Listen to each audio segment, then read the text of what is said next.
ఇదే కదా నీ కథ ముగింపులేనిదై సదా సాగదా ఇదే కదా నీ కథ ముగింపులేనిదై సదా సాగదా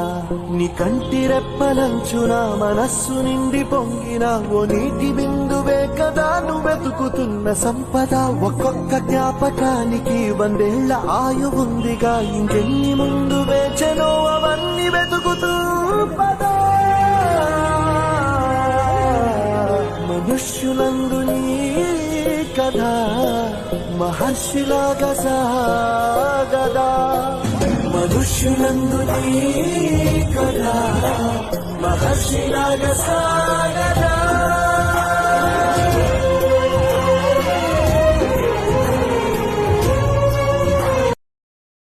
Download ShareChat.